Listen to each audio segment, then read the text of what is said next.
એક એક ચરિત્રોની કથા સંભળાવતા સંભળાવતા 4 દિવસ પૂર્ણ થયા। परीक्षित महाराज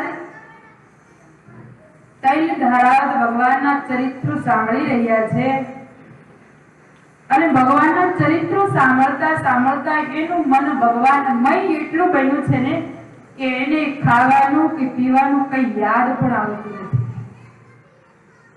સુખદેવજી મહારાજે પરીક્ષિતને કીધું, પરીક્ષિત, કથા સાંભળતા સાંભળતા આજે 4 દિવસ પૂર્ણ થયા, એ નથી કોઈ અન્ન ગ્રહણ કર્યું કે નથી જળપાન કર્યું, માટે તારી જો કઈ ઈચ્છા હોય ને તો થોડુંક જળપાન કરી લે, થોડુંક ફળપાન કરી લે। પરીક્ષિત મહારાજ કહે છે, ગુરુદેવ, આપે ભગવાનના એવા ચરિત્રો સંભળાવ્યા ને કે ચરિત્રોને સાંભળતા મારું મન તૃપ્ત થતું નથી અને હવે તો જે ભગવાને મારા માતાના ઉદરમાં મારી રક્ષા કરી હતી ને એ પરમાત્માના ચરિત્રોની કથા તમે સંભળાવવા માટે જઈ રહ્યા છો ને એટલે મારું મન એટલું બધું આતુર બન્યું છે કે હવે તમે મને ક્યારે ચરિત્ર સંભળાવશો, માટે હવે તમે મને ચરિત્રોની કથા સંભળાવો। અને સુખદેવજી મહારાજ परीक्षित महाराज ने भगवान कृष्णचंद्रना प्रागट्यनी कथा संभळावी रह्या छे। सुखदेवजी कहे छे, हे परीक्षित, कथितो वंश विस्तारो भरताश्वमशौर्ययो, कथितो वंश विस्तारो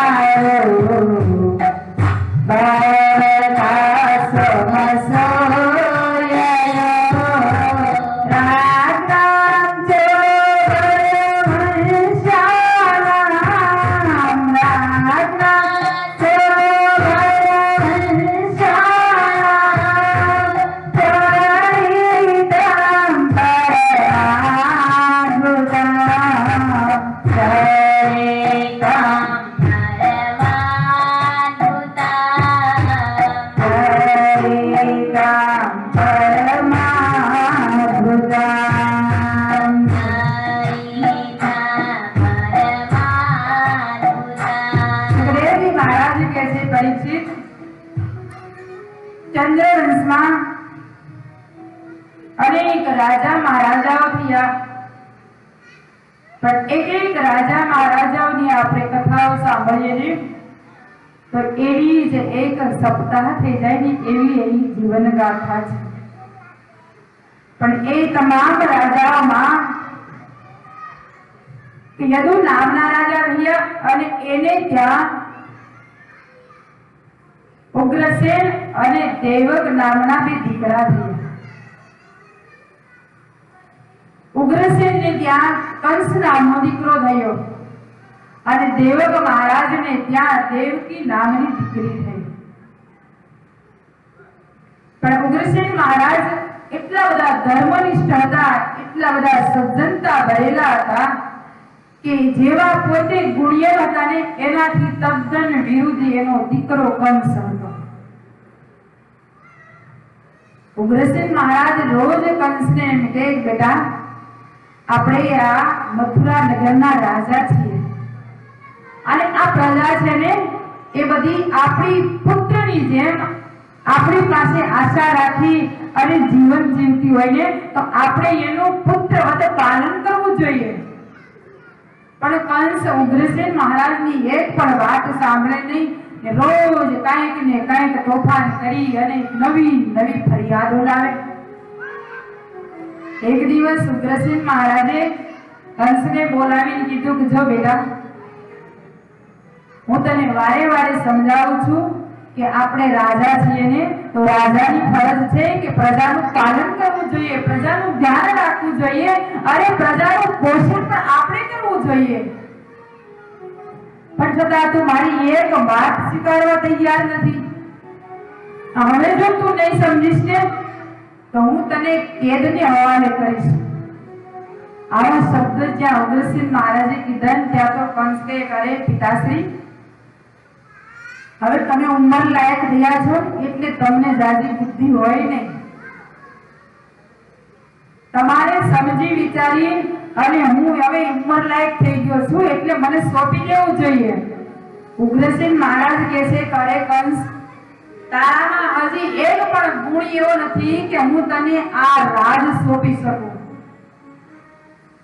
કાંઈક સંસ્કાર રાજાના તારામાં આવે ને તો હું તને આ રાજ્યની તમામ જવાબદારી સોંપું, પણ તું રાજા બનવાને લાયક જ નથી અને મારે તને કેમ સોંપવું? કંસ કે મહારાજ તમે મને સીધી રીતે તો નહીં આપી શકો એટલે મારે થોડીક બળજબરી કરવી પડશે. ઉગ્રસેન મહારાજ કે તું બળજબરી મને કરાવીશ અને મારી પાસેથી રાજ્ય લઈ લઈશ? કંસને એમ થયું કે હવે આ દેશે નહીં એટલે પોતે પોતાના સૈનિકોને બોલાવી અને ઉગ્રસેન મહારાજને રાજગાદી પરથી ઉતારી અને જેલમાં પૂરી અને પોતે રાજ સિંહાસન પર ચડી બેઠો. અને હવે પોતે રાજા બન્યો એટલે જેમ ફાળે આખા નગરીમાં પોતાની ઈચ્છા પ્રમાણે અત્યાચાર કરે, એટલાય તોફાન કરે અને પ્રજાને હેરાન પરેશાન કરે. આખા મથુરા નગરની બધી પ્રજા એટલી બધી કંટાળી ગઈ કે હવે આપણે અહીંયાથી ક્યાંક રજાને બીજે જતા રહીએ, પણ જાવું ક્યાં? કારણ કે એ વખતે રાજાશાહીનો સમય હતો એટલે જ્યાં જાય ત્યાં બધે રાજાને હવાલે રહેવું પડે. પ્રજા બિચારી વિચાર કરે કે આપણે અહીંયાથી છોડી બીજે ક્યાંક જશું, ક્યાંય દુઃખ હશે તો ક્યાં જશું? એટલે મનોમન ભગવાનને પ્રાર્થના કરે. એમાં અચાનક દેવક મહારાજના દીકરી હતા ને એ ઉંમર લાયક થયા એટલે દેવક મહારાજને વિચાર થયો કે મારી દીકરી હવે ઉંમર લાયક થઈ છે એટલે મારી દીકરીનું યોગ્ય મૂર્ત્યા સાથે મારે કન્યાદાન કરવું છે. પણ દેવકી એટલા બધા ગુણિયલ હતા એટલે દેવક મહારાજ રોજ વિચાર કરતા કે એના માટે યોગ્ય કોઈ જો પુરુષ મળે ને તો એની સાથે પરણાવા કારણ મારી દેવકી કોઈથી દુઃખી ન થવી જોઈએ. અને આમ વિચાર કરતા કરતા સુરસેન મહારાજના દીકરા વસુદેવની સાથે એની વાત ચાલી અને વાત ચાલતા ચાલતા વિશાળ નક્કી થયું. દેવક મહારાજે દેવકીનું વિશાળ વસુદેવની સાથે કર્યું. લગ્નનો સમય નક્કી કર્યો. જેમ જેમ લગ્ન નજીક આવવા લાગ્યા એટલે તમામ પ્રકારની તૈયારી દેવક મહારાજ કરવા લાગ્યા. આ સમાચાર કંસને મળ્યા. કંસને ખબર પડી કે મારી બેન દેવકી બધાથી નાની છે અને બહુ બધાને લાડકવાળી છે એટલે દેવકીનું જે કઈ મારે લગ્ન કરાવવાનો ખર્ચ કરવાનો હોય ને એ બધું મારે કરવું અને તમામ પ્રકારની તૈયારી પણ મારે કરવી છે. એટલે કંસે આવીને દેવક મહારાજને કીધું કે અરે મહારાજ તમારી દીકરી દેવકીનું લગ્ન કરવું છે ને? દેવક મહારાજ કે હા એ તો એનું વિશાળ થઈ ગયું છે એટલે હવે લગ્ન તો કરાવવું જ જોઈએ અને લગ્નનો સમય પણ નક્કી થઈ ગયો છે માટે ટૂંક સમયમાં એની તૈયારી કરવી છે. કંસ કે જો દેવકીની જે કાંઈ તૈયારી કરવાની હોય ને બધી જ મારે કરવી છે. દેવક મહારાજ કે કઈ વાંધો નહીં અને સરસ મજાની તૈયારી કરાવી. આખા નગરમાં ધામધૂમીથી આખું નગર શણગારવામાં આવ્યું.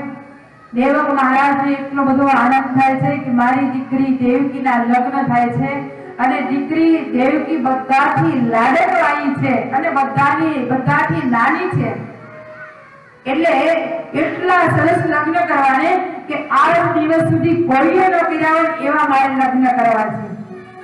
એટલે બધી તૈયારી કરી બધા જ ગામમાંથી બહેનો આવી અને દેવક મહારાજની ઘેરે સરસ મજાના મંગળ ગીતો ગાય, દેવકીજીના લગ્નની વધારીઓ કરાવે અને કેટલી પ્રકારની તૈયારી કરે ને એટલે દેવકીજીને એમ થયું કે મારા લગ્ન મારા પિતાશ્રી કેટલા ધામધૂમથી કરે છે અને મારું વિશાળ કર્યું છે ને એ બહુ યોગ્ય સ્થાને કર્યું છે. પણ આ મારો ભાઈ કંસ એ મારી તૈયારી કરી મને એનો વિશ્વાસ આવતો નથી કારણ ઘણીવાર એવું બને કે ઘણા માણસના કાર્યો એવા હોય ને તો એ પછી પેલા ખરાબ કર્યા હોય પછી ગમે એટલા સારા કરે ને કોઈને વિશ્વાસ ન આવે. દેવકીને થોડો ડર લાગે છે પણ કંસ એટલી બધી તૈયારી કરે છે કે આજ કોઈને એવું નથી લાગતું કે આજ દેવક મહારાજની દીકરીના લગ્ન છે. આખા નગરમાં બધાને એવો અહેસાસ થાય કે જાણે સ્વયં અમારી દીકરી પરણતી હોય ને એવો બધાને અનુભવ થાય. એટલી તૈયારી કરી આખા મથુરા નગરમાં એક પણ ઘર બાકી ન રહ્યું હોય શણગારવામાં એવી તૈયારી કરી. અને લગ્ન નજીક આવ્યા એટલે એક દેવક મહારાજની ઘેરે બધા જ મથુરા વાસી આવી અને લગ્નમાં બધા સામેલ થયા. બહેનો આવી અને દેવક મહારાજની ઘેરે મંગળ ગીતો ગાવા લાગ્યા. રોલા મંડપ રોપાયા દેવક આંગણે રોલા મંડપ રોપાયા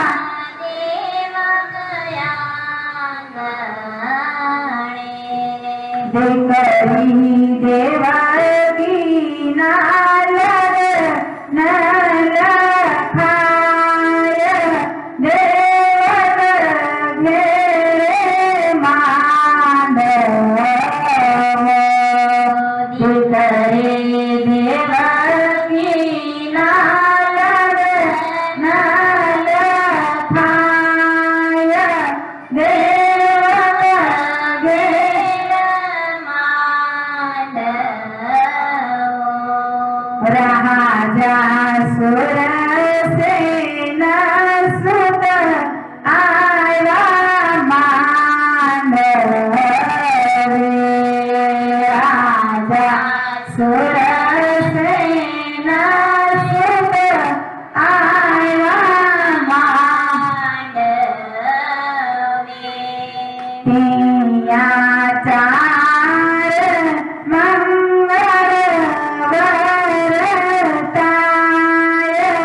દેવક ઘેરે માંડવો ત્યાં ચાર મંગળ વરતાય દેવક ઘેરે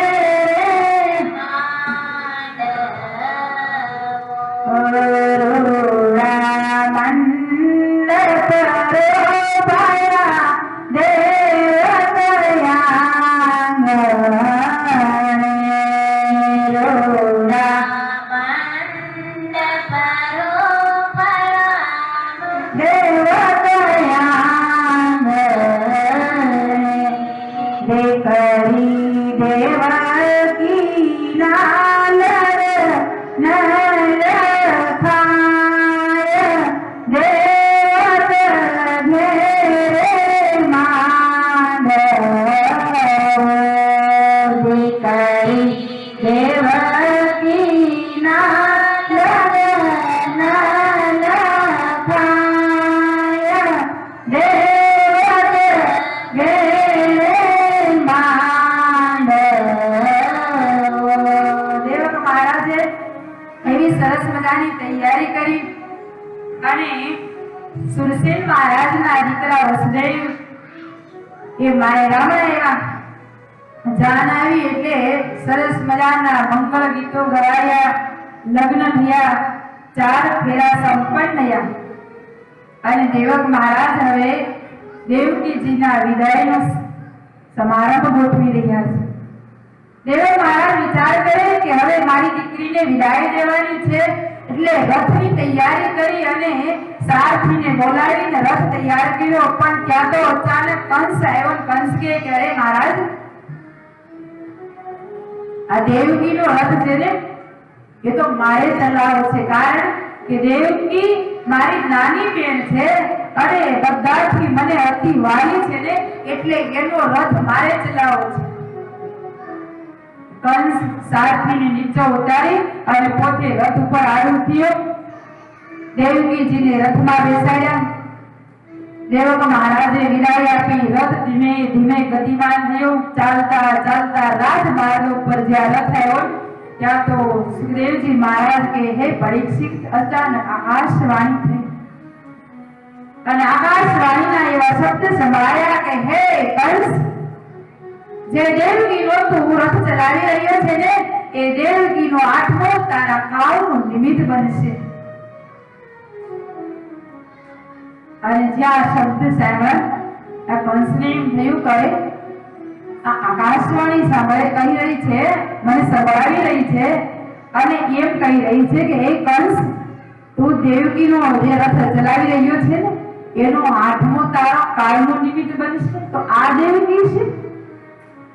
કંસ થોડી વાર વિચાર કરે કે ફરી વાર આકાશવાણી થઈ. આકાશવાણી એવું કીધું કે અરે મૂર્ખ કંસ, જે દેવકીનો તું રથ ચલાવી રહ્યો છે એ જ દેવકીનો આત્મો તારા કાળનું નિમિત્ત બનશે. આ શબ્દ જ્યાં સાંભળ્યા ત્યાં તો કંસને એમ થયું કરે જે દેવકીને હું રથ લઈ અને વિદાય આપી રહ્યો છું એ દેવકીનો આત્મો મારા કાળનું નિમિત્ત બનતો હોય તો આ દેવકીને અહીંયા મોતને ઘાટ ઉડાડી તો એનો આત્મો ક્યાંથી આવે? એટલે પોતાની કેડે જે તલવાર ખોજી એ તલવારને જ્ઞાનમાંથી કાઢી અને દેવકીનો ચોટલો પકડી જ્યાં માથા ઉપર પ્રહાર કરવા જાય ત્યાં વસુદેવે વિચાર કર્યો કે આ કંસનું કાંઈ નક્કી નહીં, કારણ કે આ તો અલ્પ બુદ્ધિનો માણસ છે, આસુરી વૃત્તિનો ભરેલો છે. હમણાં જો એક ઘડીનો વિનોદ હશે તો અહીંયા દેવકીના પ્રાણ ઉડાડી દેશે.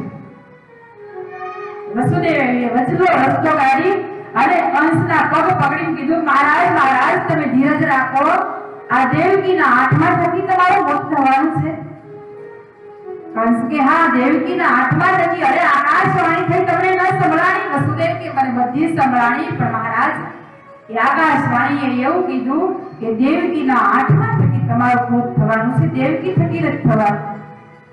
કંસ કે બધી વાત તમારી સાચી, તો મારે શું કરવાનું? વસુદેવ કે મહારાજ અમે તમને વચન આપીએ છીએ કે દેવકીના જેટલા સંતાન થશે ને એ બધા અમે તમારે હવાલે કરી દઈશું. તમારે પછી જે નિર્ણય લેવો હોય ને એ લેજો, પણ તમે દેવકીને ન મારો. અને વસુદેવે જેવા શબ્દ કીધા ત્યાં કંસને એમ થયું કે વાત સાચી છે, દેવકી થકી તો મારું મોત નથી, દેવકીના સંતાન થકી છે, તો મારે આને શું કામ મારવી જોઈએ? અમથી સ્ત્રી હત્યા માટે લેવી એના કરતા વસુદેવે કીધું ને બધું બરાબર છે. રથ ત્યારે ત્યાં અટકી ગયો. કંસે વસુદેવને દેવકીને બંધનમાં લઈ અને કારાગૃહના કેદમાં પૂર્યા. ધીમે ધીમે વસુદેવ ને દેવકી પોતાનો જીવન સંસાર ચલાવી રહ્યા છે. 1 વર્ષનો સમય પૂર્ણ થયો. દેવકીના ઉદર થકી એક સંતાનનો જન્મ થયો. પ્રથમ સંતાન પ્રગટ થયું એટલે વસુદેવ પોતાના વચન પ્રમાણે પુત્રને લઈ અને કંસની પાસે આવીને કહે છે કે મહારાજ, અમારા વચન પ્રમાણે અમે અમારું પ્રથમ સંતાન આપના ચરણ સમર્પિત કરીએ છીએ. આપની જેવી મરજી હોય ને એવું કાર્ય કરો. કંસે સંતાનને હાથમાં લીધું, જોયું ત્યાં એને એમ થયું બહુ હજી તો 8મા થકી મારું મોત છે, આ તો પહેલું બાળક છે, આને મારે શું કામ પાડવું જોઈએ? કંસ કે વસુદેવ આને તમે પરત લઈ જાઓ, મને આનો કોઈ ડર નથી. જ્યારે 8મું સંતાન જન્મે ને ત્યારે મારે એને બંદોબસ્તીમાં લઈ અને મોતને ઘાટ ઉતારવું છે, માટે ત્યારે તમે મને અર્પણ કરજો. વસુદેવ પોતાના પુત્રને લઈને પરત આવ્યા, પણ વસુદેવને એક રેલ તલ જેટલોય જરાય હરખ નથી, કારણ કે એને ખબર હતી કે આ તો ક્ષણિકનો માણસ છે, ક્યારે બદલી જાય ક્યારે પલટી જાય કઈ નક્કી નહીં. વસુદેવ ઘરે આવ્યા, દેવકીને આપીને કીધું લ્યો દેવી, આ તમારા પુત્રને તમારા ભાઈએ જીવતદાન આપ્યું. દેવકી પોતાના ખોળામાં પોતાના પુત્રને લઈ વાંસોયા નજરથી જોઈ રહ્યા છે. ત્યાં આ બાજુ નારદજી આવ્યા. નારદજી આવીને કંસને કીધું અરે કંસ, પેલી આકાશવાણી થઈ તને ખબર છે ને? કંસ કે હા બરાબર ખબર છે. તો કે શું?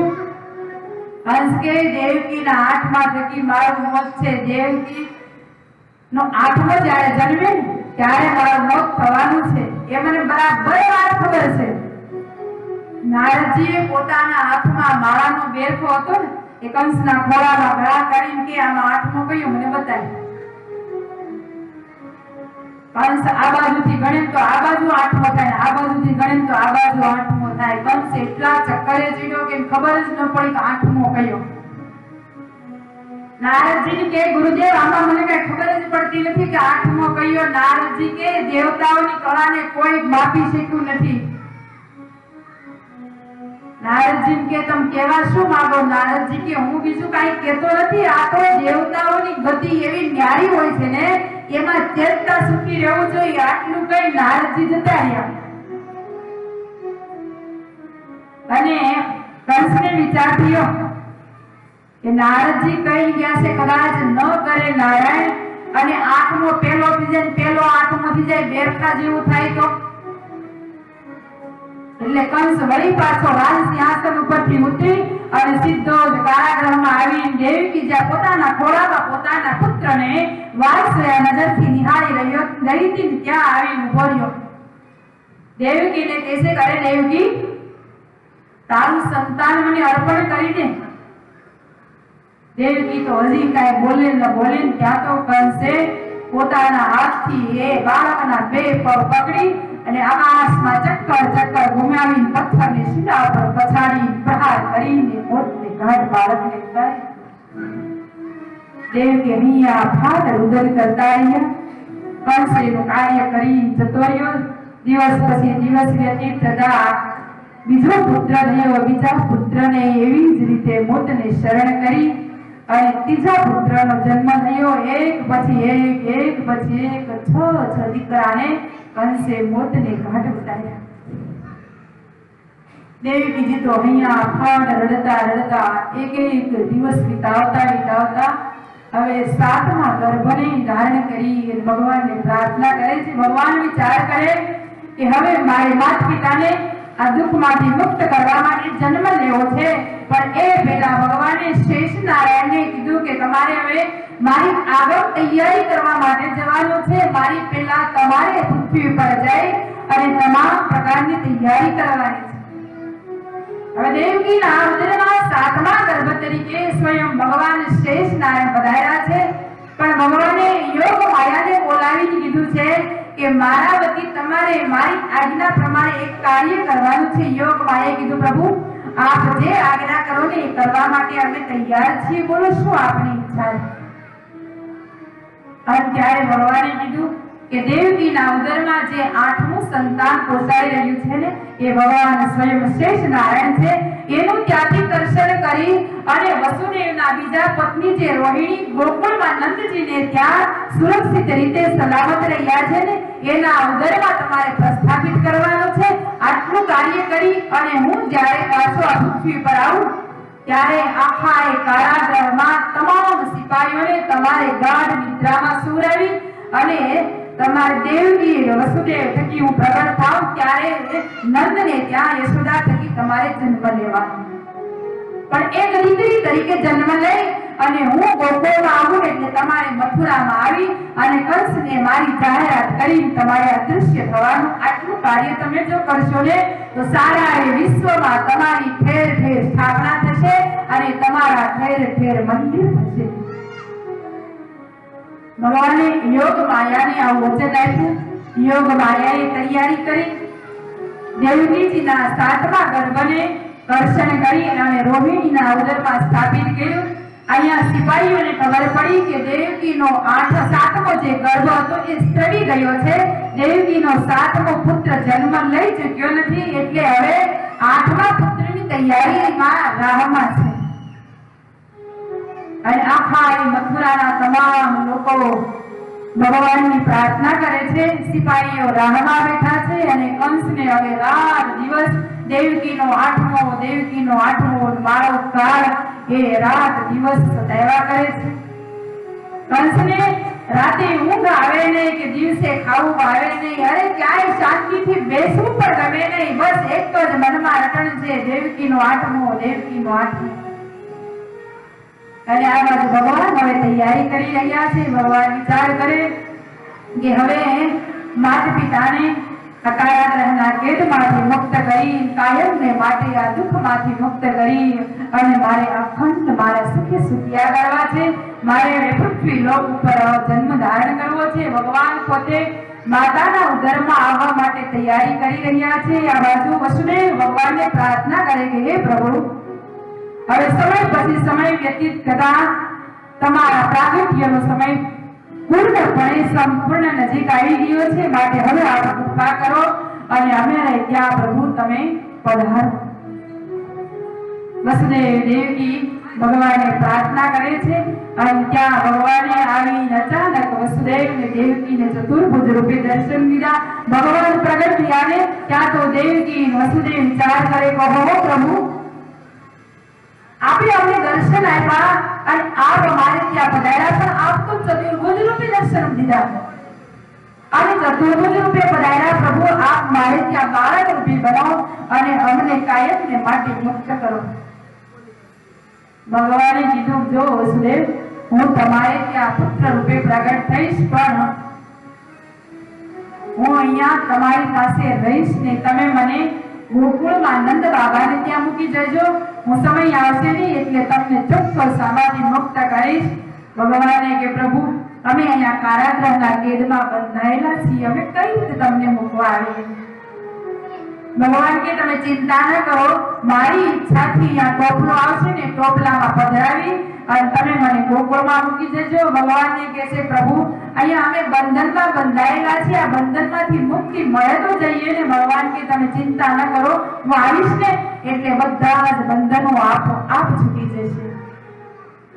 આટલું કહી ભગવાન અદ્રશ્ય થયા અને હવે ભગવાન સીધા દેવકી માના ઉદરમાં પધાર્યા. ઉદરમાં આવતાની સાથે દેવકીની શોભા એટલી બધી દિવ્ય અને તેજાયમાન વધવા લાગી છે અને દેવકીના ઉદરમાંથી એટલું બધું તેજ પ્રગટ થવા લાગ્યું છે કે તેજ કારાગૃહના બારમાં ફેલાતા આખા વિશ્વમાં વ્યાપી ભગવાનના દિવ્ય લોક સુધી એકાકાર થયું છે. અને જેવું તેજ દિવ્ય એકાકાર થયું ત્યાં સુખદેવજી મહારાજ કહે છે, હે પરીક્ષિત, આ બાજુ ચારેય દિશાઓમાં આનંદ છવાવા લાગ્યો છે. વૃક્ષો ડોલવા લાગ્યા છે, લતાઓ મહેકવા લાગી છે. 33 કરોડ દેવતાઓ આકાશને માર્ગે આવી પુષ્પની વૃષ્ટિ કરવા લાગ્યા છે. ચારેય બાજુ ગંધર્વો ગાન કરવા લાગ્યા છે. જય હો ના નાદ થવા લાગ્યા છે. અને એ જ વખતે શ્રાવણ વદ અષ્ટમીની રાત્રિ આવી છે. બરોબર મધ્ય રાત્રિનો સમય થયો અને 12 વાગ્યાનો સમય થયો. ત્યાં તો સુખદેવજી મહારાજ કહે છે, હે પરીક્ષિત, ભગવાન કૃષ્ણચંદ્ર દેવકીના ઉદર થકી પ્રગટ થયા છે. બોલીએ બાલકૃષ્ણલાલની જય. ભગવાન પ્રગટ થયા ને ચારેય દિશાઓમાં એટલો આનંદ છવાઈ ગયો છે. વસુદેવ દેવકીના આનંદનો પાર ન રહ્યો. પણ વસુદેવ વિચાર કરે કે ભગવાને મને દર્શન દઈ એવું કીધું, તમે મને ગોકુળમાં પધરાવી જજો. પણ ગોકુળમાં કઈ રીતે જાઓ? અને જ્યાં સંકલ્પ કરે ત્યાં ભગવાનની ઈચ્છાથી એક સરસ મજાનો ટોપલો આવ્યો. વસુદેવે લઈ ભગવાનને ટોપલામાં પધરાવ્યા અને ટોપલામાં પધરાવીને વસુદેવ કારાગૃહના કેદમાંથી જ્યાં બહાર આવવા માટે પગ ભરે ત્યાં તો બંધનો આપોઆપ છૂટી ગયા. વસુદેવ ધીમે ધીમે બહાર આવી અને ગંગાજીના કિનારે આવ્યો. ત્યાં તો ગંગાજીનો પ્રવાહ બે કાંઠામાં વહી રહ્યો. વસુદેવ વિચાર કરે છે કે આ ગંગાજી બે કાંઠામાં વહી રહ્યા છે. અંધારી રાત્રિ છે, ઝરમર વરસાદ વરસી રહ્યો છે. હવે મારે સામે કિનારે જવું, પણ કઈ રીતે જવું? અને જ્યાં એટલો વિચાર કરે ત્યાં તો ભગવાને પોતાનું ચરણ ગંગાજીના જળને સ્પર્શ કરાવ્યો ને ગંગાજીએ ભગવાનને જવા માટેનો માર્ગ કરી આપ્યો. અને હવે વસુદેવને એમ થયું કે ગંગાજીએ સ્વયં મને માર્ગ બતાવ્યો છે, તો હવે હું માર્ગે ચાલી સામે કિનારે જાઉં. વસુદેવ ભગવાનને લઈ સામે કિનારે ગોકુળમાં આવ્યા. ગોકુળમાં આખું ગોકુળ ગાઢ નિદ્રામાં સૂતું છે અને વસુદેવ ધીમે ધીમે નંદાલયમાં આવ્યા. જ્યાં યશોદાજી પોતાના સતીકા ગ્રહમાં સૂતા ત્યાં આવી. ત્યાં તો યોગ માયા બાળકી રૂપે યશોદાની બાજુમાં રમી રહ્યા.